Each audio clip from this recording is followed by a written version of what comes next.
Salut à tous, c'est Pong de la chaîne bienvenue sur cette vidéo qui continue notre cheminement sur la méthode Silva, toujours avec Dame Silva, j'allais dire Dame Lipasco. Ça va. Notre directrice Silva France. Donc, on est sur le samedi, c'est la troisième partie. On est toujours sur ces comparaisons entre l'hypnose et la méthode. On est de plus en plus vers les notions de conditionnement, d'état, de profondeur, de référence.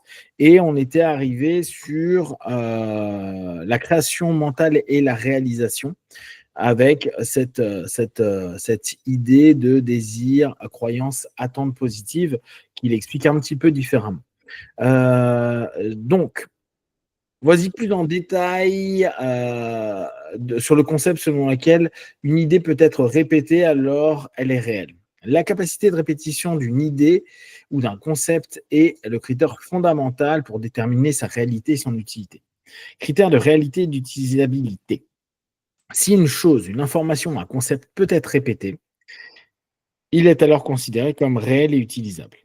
Donc, en anglais, c'est It is confirmed that we thought when others offer the question whether it is reality, we can offer you confirmation, repeated confirmation, repetition type of concept. If it can be repeated, it's real. We can make use of it. If not, then we cannot use. If we cannot use it, then it's not real. Ok. C'est marrant parce que c'est entre un concept très matérialiste et très spirituel. C'est un concept un peu. En gros, il n'existe quelque chose que si on peut le répéter, si on ne peut pas répéter ces choses-là, il n'y a pas d'existence et on ne peut pas donc le considérer comme réel. Ok. Oui, c'est assez rare qu'il parle de ça quand même. Mais oui, effectivement, si on peut répéter quelque chose, ça doit exister. Ouais. Mais tu vois, je pensais aux sciences et justement à des expériences, ou en tout cas des conclusions sont validées dans le domaine scientifique et dans les domaines, on va dire, qui cherchent à rendre le plus académique possible les choses, à dire il faut qu'on ait la possibilité de répéter l'expérience et potentiellement obtenir les mêmes résultats, quoi. Le but est de faire le même process. Donc, si tout le monde arrive à faire le même process et obtenir les mêmes résultats, on peut dire qu'il y a une réalité scientifique à ce moment-là, une validation, une existence. C'est amusant que lui le sorte comme ça dans ce cours, parce que là, on rentre sur un concept qui est quand même assez, qui se comprend, mais qui est quand même pas forcément réentendu. Est-ce que aujourd'hui, dans Graduate Ultra, donc les cours avancés en 2025, est-ce que tu as cette notion de il n'y a une réalité que dans le fait de sa répétition? Non. Donc là, on a vraiment une façon de voir des années 70 de José. Ça, c'est oui. C'est comme s'il prend quelque chose qui est accepté sur le plan matériel scientifique et il transfère au monde subjectif. Ouais, donc maintenant, il y a une réalité subjective, si on peut le répéter. Non, ce n'est pas quelque chose que j'ai entendu plus tard. Non, mais bon, c'est amusant de le voir. C'est fascinant. Hein? Il y a plein de choses où c'est clair qu'il est toujours en train d'explorer lui-même et de créer. C'est vraiment un cours en création. C'est pas du tout fixe, terminé, quoi. On voit, puis je pense même sa réflexion, tu vois, il était encore sur des hypothèses de réflexion, de travail, d'explication. Inversement, si quelque chose ne peut pas être répété, il n'est pas considéré comme réel et ne peut pas être utilisé. Ce concept est lié à la confirmation répétée. That concept, so the concept of what the mind conceived and believed is not to carry over into the bigger world and make it available to the other. Okay, it's the achievement, it's tremendous. Ok. Processus de répétition, point de référence. Le processus commence par l'établissement de points de référence. Ce point de référence est une expérience psychique individuelle. Donc, comme tu disais il y a quelques instants, on était dans le subjectif. Une fois qu'un point de référence est établi, pour un but spécifique, l'esprit sait où aller et comment le déclencher à nouveau. Ok. Alors, ce qu'on appelait ancrage aussi. Il s'agit d'une voie neuronale établie. En retournant à ce point de référence, l'individu est ramené à la même dimension où ce point a été imprimé. Ok. Ça peut, pour les hypnos, ça serait un élément récessif ou régressif. Je reviens sur une expérience que j'ai déjà vécue, et c'est par exemple un processus inductif en hypnose, à dire ferme les yeux et souviens-toi dans l'état dans lequel tu étais à la dernière séance. Et la personne va aller dans son souvenir va le ramener dans un état qui est un moyen de faire revivre cet élément-là. Le simple fait de désirer sa répétition suffit à déclencher toute la fonction. Okay. Répétition dans la dimension alpha. La méthode propose à programmer au niveau alpha et à continuer à utiliser ces programmes dans la dimension alpha elle-même. Okay. Contrairement à l'hypnose où les effets post-hypnotiques sont déclenchés en bêta et ont tendance à s'estomper. Je pense un peu mieux à comprendre ce qui était dit, ok. Nécessitant renforcement. La méthode alpha n'a pas besoin de renforcement constant. C'est normal parce que tu plonges dans l'état. En fait, ce qu'il dit, c'est que, ok, je comprends mieux ce qu'on a donc sur la précédente vidéo. Mais en gros, le phénomène post-hypnotique est issu d'une suggestion qui a été donnée pendant la séance. Donc, si jamais, je dis n'importe quoi, si jamais tel événement se repasse, automatiquement, tu te mettras dans tel état où tu auras telle réponse. Admettons le conditionnement à une suggestion. Et du coup, on part du postulat que ça, il faudra que je le répète en tant qu'hypno pour que la personne qui vient en séance puisse renforcer cette idée-là par elle-même parce que, et je pense que le delta qu'il y a, c'est ça, parce que la personne n'apprend pas à le faire en auto-hypnose et ne se rend pas autonome par rapport à ça. Alors que la méthode telle que José la présente, les personnes apprennent à aller dans l'état. Donc, ce n'est pas quelqu'un qui induit un état, mais au départ, on l'induit parce que c'est tout ce qui est la programmation que vous avez pendant les 4 jours. Mais une fois que c'est fait, tout le monde s'est retourné dans cet état-là, ce qui équivaut pour un hypno à aller en auto-hypnose. Et du coup, il n'y a pas besoin que quelqu'un réutilise une suggestion sachant que on a un point de référence, on s'est retourné volontairement dans l'état et du coup réutiliser potentiellement par soi-même soit le process, soit la résultante qu'on a déjà vécue, mais qu'on peut réactiver soi-même et pas attendre que quelqu'un nous le réactive. Je pense que si on revient sur ce qu'on disait il y a 10 minutes, mais vous, c'était sur la vidéo il y a 2 jours, je pense qu'on a quelque chose de plus clair comme ça. Donc la méthode alpha n'a pas besoin de renforcement constant. Bah non, parce que tu réutilises, tu es dans l'état pour pouvoir réexploiter. D'accord. La raison en est qu'elle n'est pas déclenchée depuis une autre dimension. Ce n'est pas un facteur extérieur qui va déclencher, bien qu'on peut le créer aussi, mais je me mets en alpha pour gérer le facteur extérieur pour avoir la réponse qui est la plus adaptée. Un simple désir est suffisant à déclencher l'information répétée, la fonction en alpha. Oui, du coup, c'est un simple désir d'aller en alpha pour pouvoir gérer la problématique qui, à ce moment-là, a déjà été vue une première fois, prévue et potentiellement avoir les bonnes ressources pour l'exploiter à ce moment-là. D'accord, ok. Matérialisation et réalité dans le monde physique. Le concept selon lequel tout ce que l'esprit conçoit et croit, il l'accomplit est fondamental. Donc ça, on sait que c'est vraiment un présupposé qu'il propose. So the belief factor is to be that. Do I believe that other can use it at the beta level in the physical world? That's the belief factor. If I believe so strongly in it, I'm going to do something about it and then materialize it in the physical domain so other can make use of it. Then that's the achievement of having brought in out from the living image and how to use it also is the achievement. OK. Donc, la formule qui fait référence à la citation anglaise what the mind can believe and conceive it can achieve. Mais c'est qui a dit ça la première fois? Tu connais? Non, là, je peux pas. C'est souvent cité, mais je ne sais plus qui l'a Oui, dit pour la première fois. Ouais. Mais là, effectivement, il le cite. Mind conceive and believe it achieves. Exactement, c'est ça. Alors ça, on pourrait retrouver, c'est qui est-ce qui a créé cette... Attends, hop, on va demander, on va voir. Qui a dit... Hop, un petit instant. Napoléon Hill. Ah, oui, ça a un sens, oui. Et je viens lu Napoléon Hill, effectivement, oui. Donc, ceux qui oui, connaissent... Voilà. C'est un des... Fait, oui. Qui a fait gros développement personnel. Il avait fait Think and Grow Rich, qui est un des premiers grands bouquins. En quelle année il l'a sorti? 1937. Il a sorti, ok.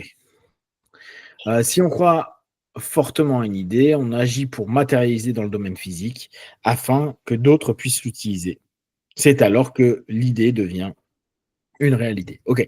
Donc, ce qui est assez intéressant, et Lee a eu la bonne explication tout à l'heure, hein, c'est à partir du moment où je vis en alpha, je vis quelque chose en moi. J'ai une intuition. On peut revenir vraiment sur la notion d'intuition.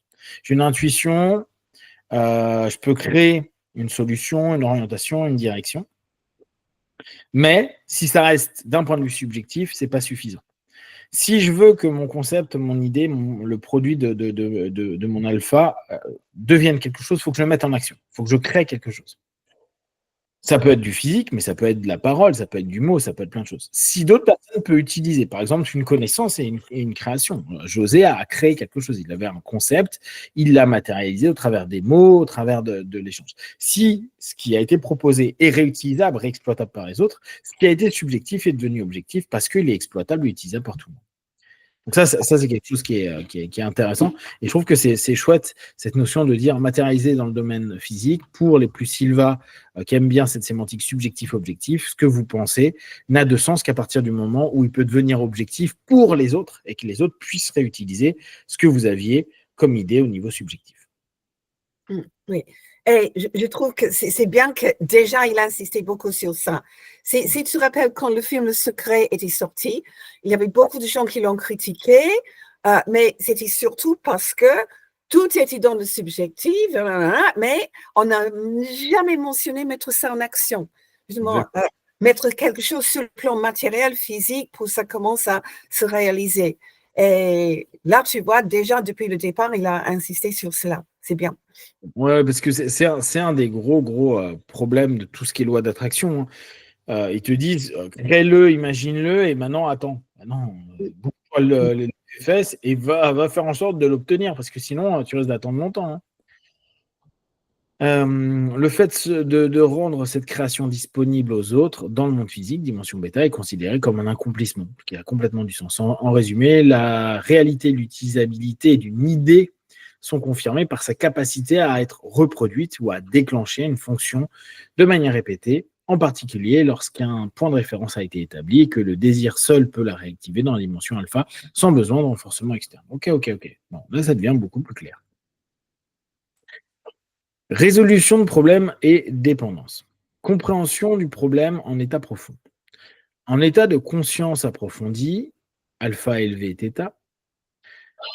Souvenez-vous, hein, il avait fait à l'époque, il avait aussi une manière de sélectionner alpha. Il y avait alpha élevé, alpha profond, θ élevé, θ profond. Ça n'existe plus a posteriori, mais ça, c'était intéressant de le voir. L'individu a plus d'énergie cérébrale, une conscience accrue et un esprit hypersensible.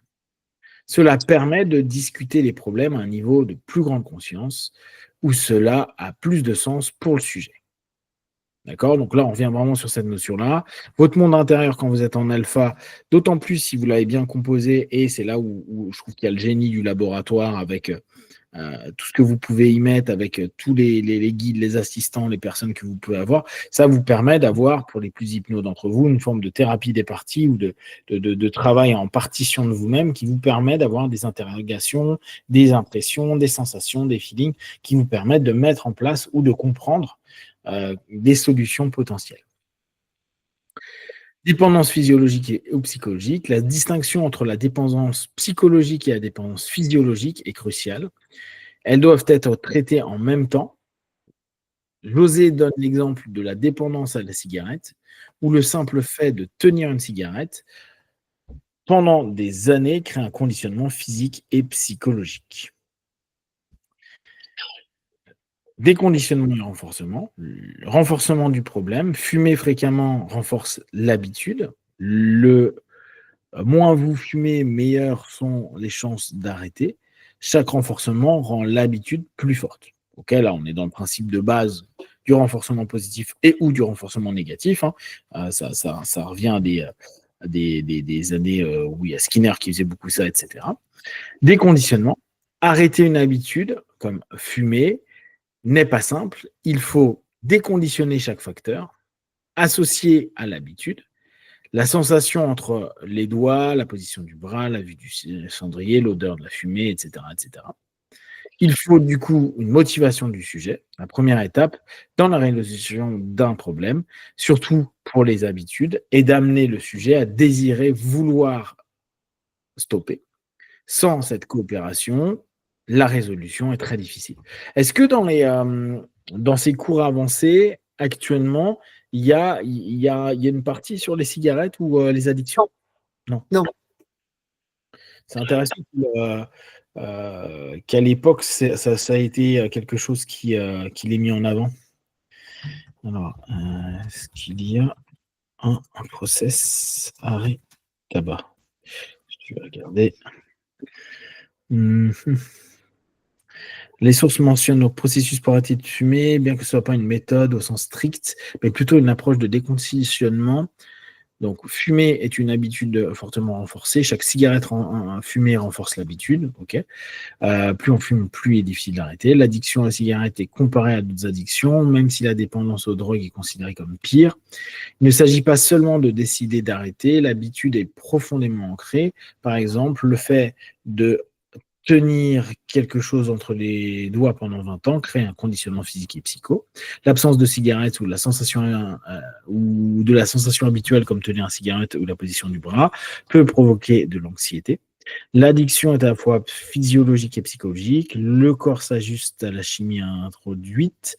Les deux aspects doivent être traités simultanément pour que le processus soit efficace. Le déconditionnement stratégie, donc, approche consiste à déconditionner chaque facteur qui contribue à l'habitude de fumer. Okay. Il faut considérer tous les éléments liés à l'habitude, pas seulement la volonté de ne pas fumer. Ça, c'est intéressant parce qu'il a une vision à lui de l'arrêt du tabac où il sépare énormément. Je pense qu'il y a tout un travail d'analyse de comment la personne fume, ce que ça lui apporte et tout ce qui a été mis en place pour déconditionner. Réduire progressivement donc, est une méthode suggérée, par exemple en essayant de confondre les papilles gustatives en changeant de marque. Ah oui, d'accord, ouais. Conditionner la personne à ne plus inhaler, réduire le nombre de cigarettes allumées par jour, déconditionner les sensations et les repères physiques associés au tabac, déconditionner les sensations de tenir quelque chose, déconditionner la position du bras, déconditionner la signification du cendrier, les odeurs, etc. Le processus implique de travailler sur tous ces points, car si on travaille sur l'un, l'autre peut être déclenché à nouveau. Ouais, c'est intéressant, hein. Le rôle de renforcement et de la persévérance. L'orateur souligne que fumer est un renforcement constant, 20, 40, 60 fois par jour. Il est crucial d'appliquer... Bon, 60 fois par jour, aujourd'hui, il doit y en avoir, mais vu le prix des cigarettes, ça ferait un 30 € par jour. Je pense que c'est un peu compliqué pour certains. Il est crucial et c'est le même principe de renforcement positif pour arrêter. Si on renforce le désir de devenir quelque chose, par exemple non-fumeur, le nombre de fois par jour, le même nombre de fois par jour, l'échec est impossible. Contrairement à l'arrêt du tabac qui demande un effort quotidien répété, l'utilisation de la méthode ne nécessite pas de renforcement constant car la fonction est activée par le simple désir sans besoin d'être déclenchée depuis une autre dimension. Je veux une cigarette, je veux en alpha et je me remets dans un conditionnement plus OK, plus de distance, mieux être, etc. etc. D'accord. Donc, déconditionnement. Arrêtez. Synchronisation hémisphérique et fréquence cérébrale. La discussion aborde la synchronisation des hémisphères cérébraux qui peuvent se désynchroniser en termes de production d'énergie et de fréquence. Le maintien d'un effet, par exemple l'effet d'une drogue, peut être dû à un désir de maintenir un état hors fréquence et hors phase. Entraînement et biofeedback. L'idée est de stabiliser les fréquences et de pratiquer la synchronisation des fréquences. Cela peut être fait par l'entraînement et le biofeedback en apprenant à reconnaître l'état alpha et l'état θ produits par chaque hémisphère et les synchroniser. Le biofeedback, vous l'avez beaucoup utilisé dans la méthode. Tu as mémoire de ça? De beaucoup de retours en biofeedback? Oui, parce qu'à l'époque, ils fabriquaient des appareils et donc il y avait un petit appareil, ce n'était pas les fréquences cérébrales, c'était en fait la réponse galvanique de la peau. Mais beaucoup d'instructeurs avaient ça, justement, où on met des petites électrodes sur les doigts et c'est associé, la machine, justement, le mesure et produit un bruit. Et on peut littéralement entendre quand on se relaxe, on entend.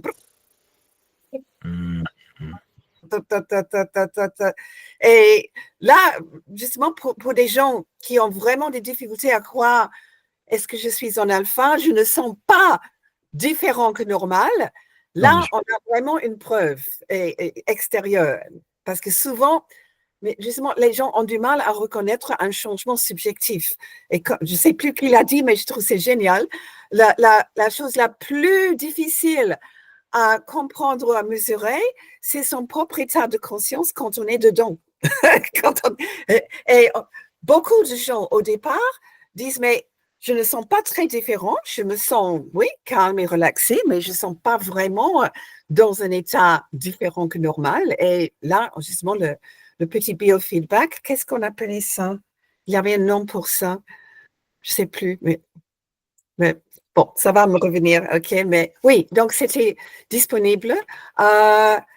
En fait, c'était pas très différent. On pourrait acheter la même chose à l'époque aux États-Unis à Radio Shack, une petite boutique électronique. Mais José lui-même avait fabriqué ça, vendu ça à ses instructeurs et ses stagiaires, y compris l'autre appareil qui était vraiment pour mesurer les ondes cérébrales. Et là, c'était une électroencéphalogramme, mais hyper simple, avec une bande autour de la tête. Ce que tu as dit là tu te rends pas compte de l'état subjectif dans lequel tu es, on peut le retrouver dans des notions plus spirituelles, voire religieuses, où, par exemple, pour les bouddhistes, la notion d'éveil, il est dit que la personne qui est en éveil, qui est un Bouddha même transitoire, un Satori chez les Japonais, ne peut pas se rendre compte qu'il est dans l'état qu'à partir du moment où il n'est plus dans l'état.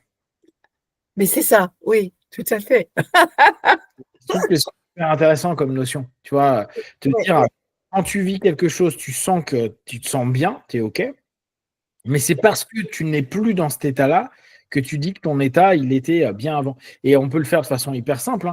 Vous pouvez vous rendre compte à quel point vous êtes en santé que quand vous êtes en mauvaise santé. Ou vous vous rendez compte, ne serait-ce qu'une petite... vous avez un rhume. Et tu ne te dis pas que respirer, c'est absolument génial tous les jours, parce que tu respires, tu ne te prends pas la tête. Le moment où tu galères pendant une semaine à respirer et que tu tousses tout le temps, le moment où tu perds l'état de santé pour arriver dans un état de non-santé, là, tu te rends compte que l'état d'avant, que tu considérais pas, que tu t'apercevais même pas que tu étais en état de santé, c'était quand même vachement bien. Et c'est toujours la même chose. Pareil, quand tu es dans un... Bon, en général, quand tu n'es pas bien, tu te rends vachement plus compte quand tu vas mieux. Mais c'est exactement cette notion-là. La notion subjective, elle est très complexe à considérer. Et c'est pour ça que ça aide les nouveaux d'avoir des points de référence physiques pour dire, ah tiens, si ça arrive, je dois être au bon niveau. Moi, je me rappelle justement mes premiers cours où j'avais des taches noires qui descendaient parce que j'avais les larmoiements pendant chaque exercice. Mais tu sais que c'est encore un des éléments qui est compliqué. La semaine passée, je discutais avec des hypnos et notamment une dame qui me dit: Ah, mais moi, j'arrive pas à rentrer en transe et tout. Et je dis: Oui, tu n'arrives peut-être pas à arriver sur des transes où tu es passive et autres, mais tu rentres en transe. Et on parle un petit peu. Puis il y a des moments, je lui montre, je lui dis: Bah là, regarde, tu sens que tu n'es plus avec moi. Elle avait les yeux qui commençaient à se figer, elle était en interne et tout. Elle me dit: Ah oui, là, je sens quelque chose. Ouais, bah en fait, tu arrives, tu rentres en transe sans problème. C'est juste que tu le vis pas comme d'autres personnes que tu as l'habitude peut-être de suivre, etc. Et du coup, tu as l'impression de ne pas le vivre, mais c'est parce que tu ne conscientises pas que tu es en train de le vivre. Et tu attends de vivre ce que d'autres te semblent vivre, alors que tu ne sais pas ce qu'ils vivent. C'est toujours la complexité. Hein. Et effectivement, si tu n'as pas un point de référence qui te dit non, mais là, tu y es, parce que tu vois, tu expliques, tes yeux ils battent, ou au contraire, tes yeux ils sont complètement bloqués, tu es complètement plus connecté à moi, on sent que tu es à l'intérieur de toi. Si tu ne te rends pas compte de ça, bah, tu peux dire, ah, bah non, il ne se passe rien ou j'ai pas l'impression de. C'est sûr. Mais c'est pour ça, quand tu l'as dit, j'ai noté, en fait, on parlait des points de référence, mais c'est la même chose. C'est une expérience psychique et individuelle. On ne peut pas comparer aux autres. Oui, et il y a plein de petits trucs physiologiques qui peuvent arriver, mais c'est très, très individuel. Mais, par exemple, moi, je sais quand je suis en alpha, et j'ai trouvé d'autres personnes qui ont la même chose, mais je n'ai jamais vu ça décrit en livre, etc. J'ai une sorte de vague de violet à travers mes yeux, mais c'est carrément optique, hein? C'est pas dans mon imagination, mais violet. Et plus c'est vraiment vivant et brillant, plus je sais, hein, je suis au bon niveau. Mais et c'est très individuel. Bien sûr. Si on a ça dans un cours, il y a peut-être une personne qui a eu la même chose, mais c'est tout. Bien sûr, ouais, mais tout à fait. C'est pour ça que c'est compliqué à expliquer. Si les gens ne vivent pas de phénomène immédiat, c'est très compliqué pour eux. Coma au CO2 rapide. Une technique mentionnée est le système de coma rapide au CO2, 75% de CO2, 25 d'oxygène, qui, à chaque inhalation, fait baisser la fréquence, menant très rapidement à un état de coma. Ceci est présenté comme un moyen de repartir à zéro et de renforcer la fréquence fondamentale pour améliorer toutes les harmoniques d'une fréquence. Tu avais déjà entendu ça chez José ou pas du tout? Non. D'accord. Ça, c'est une grande surprise. On dirait qu'il a fait un cours allemand, carrément. C'est ça. Donc, il s'agit d'un traitement. C'est la seule personne à l'époque qui travaillait le coma hypnotique, n'est-ce pas? Ouais, le coma hypnotique, c'est là. Oui, parce que vu que c'est lui qui a redonné ce nom-là, l'état SDL est devenu coma hypnotique sous Feldman. Il s'agit d'un traitement où une personne reçoit d'abord de l'oxygène pendant 5 à 15 minutes. Ensuite, l'oxygène est combiné avec du dioxyde de carbone, à savoir 75% de dioxyde et 25 d'oxygène. À chaque inhalation de ce mélange, la fréquence cérébrale diminue rapidement, ce qui est considéré comme bénéfique. Objectif et application, ce système est utilisé comme une méthode pour tout recommencer, starting all over again, potentiellement pour réinitialiser le système ou établir de nouvelles conditions. Il est décrit comme un mécanisme de survie qui se déclenche lorsque la vie d'une personne est en crise. L'objectif est d'atteindre un point de départ standard, des fréquences très basses, puis de remonter, de synchroniser les fréquences cérébrales. La synchronisation des fréquences des hémisphères cérébraux est également un aspect de cette approche pouvant être réalisé à l'entraînement au biofeedback. L'idée est que de basses fréquences aident à briser la fréquence fondamentale qui ensuite est renforcée. Ce qui, à son tour, renforce toutes les harmoniques. Okay. Considération et risque. Bien que le concept de relation du carbone avec le dioxyde de carbone soit considéré comme bon et essentiel pour l'énergie, le locuteur, donc José, exprime des réserves quant à l'application généralisée. Il est souligné qu'il s'agit probablement d'un risque et qu'il faut évaluer ce qui peut être fait avec cette méthode avant de l'essayer. Ok. Niveau de profondeur et hallucination, on va finir là-dessus. Mesure de la profondeur, amnésie. La profondeur d'un individu dans un état de conscience peut être mesurée par son degré d'amnésie post-session. Niveau moyen, en haut, en alpha, amnésie partielle. Le sujet se souvient de quelques éléments, mais pas de tout. Niveau profond, amnésie totale. Le sujet oublie tout ce qu'il a discuté. Bon, ça se discute. Mais effectivement, on sait que plus on reste longtemps dans une transe qui est assez profonde, on va dire somnambulique, donc l'équivalent de Theta, plus c'est vrai qu'on a des parties où ça s'est un peu barré, on se souvient de la majeure partie des trucs, mais il y a des choses, on ne l'a pas percuté nécessairement. Hallucination positive, voir ou détecter plus dans l'environnement que ce qui est réellement là. Hallucination négative, voir moins dans l'environnement de ce qui est réellement. Cela se produit en θ profond, pas θ élevé, θ bas. Voilà. Alors là, on dirait qu'il donne un cours en hypnose, carrément. Hein, parce que... Mais après, dans les cours avancés, il n'a jamais mentionné amnésie, ni hallucination, tout ça, c'était hypnose. Quoi. Mais là, pur et dur. Complètement. Là, on a quand même un cours. Le cours avancé de 72, c'est un cours d'hypnose. Là, on va arriver à la 4e partie du samedi.